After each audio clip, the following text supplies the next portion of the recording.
Nze kyemugamba nze mukulaba okwange yasuddemuko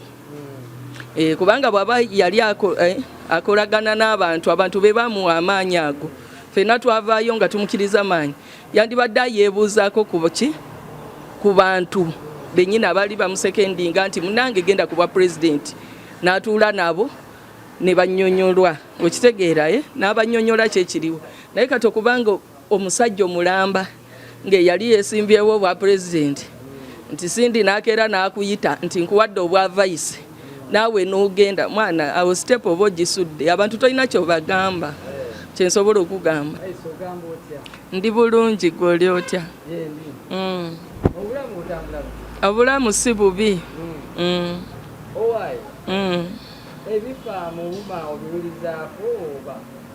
nina akale bye nalabyeko awo ku mukutu ogwa Wuma ogwo gwa WhatsApp ne ku TikTok abagamba nti enkyukakyuka zaakoleddwamu kakatonoto naawe nakirabye nti waliwo enkyukakyuka kyali ekifo kye wali weesimbyeko emabegakaawo wali omuwangudde ani gwe nawangula wali owangudde Anisoni Balirwe ayina wetulekewo gwe botyo bwe wakiraba naye nga tebalonda anti akati akalulu katulaga nti no wali owangudde naye ate ne bagamba nti akalulu kaddibwemu naye akakiiko ne kasala kuba akawaaniso balimo atira akyabeera kakati tubadde ngaawo tulaba ate ebintu biri abitambula bagenza okulaba akatambi nga kafuluma kagamba pulezidenti owawuma Sindi alonze King Saha eyali amwesimbyeko kuba pulezidenti ng'amuwadde obwa vice president okyogerako ki bw'aba bwatyo bwasazeewo nga ye okumufuula vice we tekiri mu buzibu okitegeera naye ffe tugoberera eky'abantu sobolako era wano nti Sindi andonze nange nengenda nti ndi mukolera bayimbi kati oyo yafuuse mukozi wa Sindi kati yafuuse mukozi wa Sindi munnange naye ng'abayimbi sikiwa nti balonze tetunalonda okulonda tekunaba kubaawo bagenza okulaba mbu ekifo kya vice president kirimu omuntu nabagamba bajje bakyateekawo Saha anti kati nga Sindi alina okunoonya omuntu gw'aba akola naye okutambuza nga bw'atambuza mu peesi ye kati abo teyeeyibaala kati yafuuse mukozi wa Sindi okitegeera kati omuntu akyasobola kati King Saha akyasobola okwesimba ku Sindi kati ate yeesimbe ku mukama we singa yali ayagala okwesimbawo yandibadde asigala ku mulamwa n'anywera n'akuumako akalulu akatuufu nga kakoze eki naye nga bwasazeewo agira mukolera kati nga gwe eyali ttiimu King Saha era mukwatagana kikuteekawa okubanga nti muno wayo supporting ate gwe bawadde obwa vice president tekirimu buzibu kubanga kati nga nze nabibalabalamu awo nendaba nti saagala bintu bya muntu omu kuvaayo nti ampadde ekifo ate nga naye bw'olaba mu constitution ng'ekisanja kiba kya myaka 2 nga naye kyawedde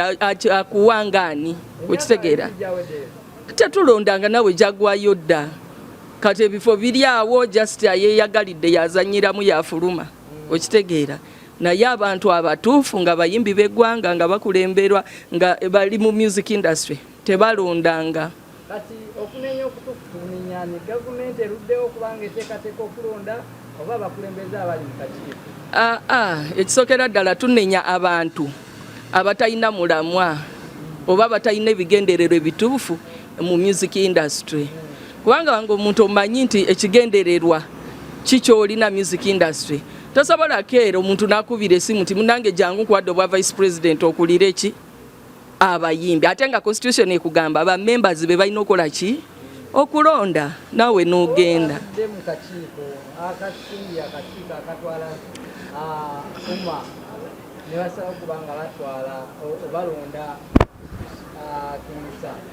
kati nga bo kakiiko ako akayinoonyeza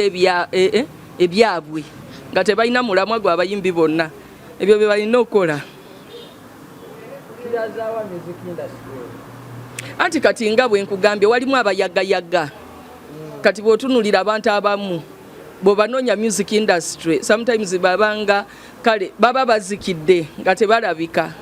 Kale nga balinga baggwako okitegeera nga tebalina mulamwa oguki omutuufu. Kati bw'ojja n'otunulira bw'agenda eno tayala bw'agenda eri takola ki tayala. Kati nagamba nkoze nta ne beekolerawo empenda zaabwe ng'abantu. Okugamba obusembe eri muwuma kubanga kati okulonda kuviirewo ddala oba okulondako balina okutegeka kubanga neera tukyabanja ssente zaffe tebategekanga kalulu. Kisinziira wa weesimbira naye kati bw'olaba abo tebalina mulamu omutuufu okitegeera.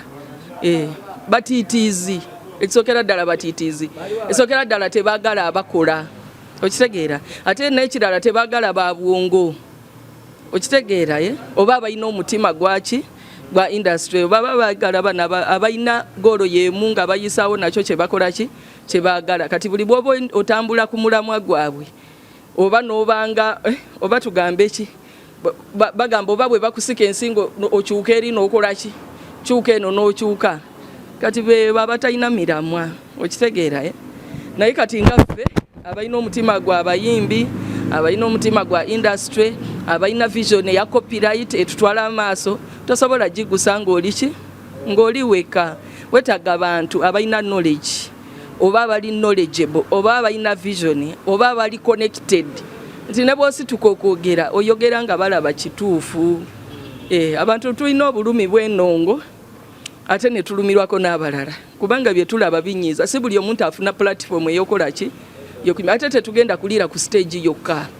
ng'ennyimba zaffe gye ziri eyo ewaka zizanya amabaala zizanya amahoteri buli wamu ate copyright nesigala nga tekoze eki tetuyambye. Kati eno nsonga yakuggusa copyright naye si kunoonya gatiibwatiibwa. Kati abanoonya gatiibwatiibwa bebo be bayita nti munnange jangu kuwadde obukulembeze bwoti nga tomanyi nakyo ogenda okulira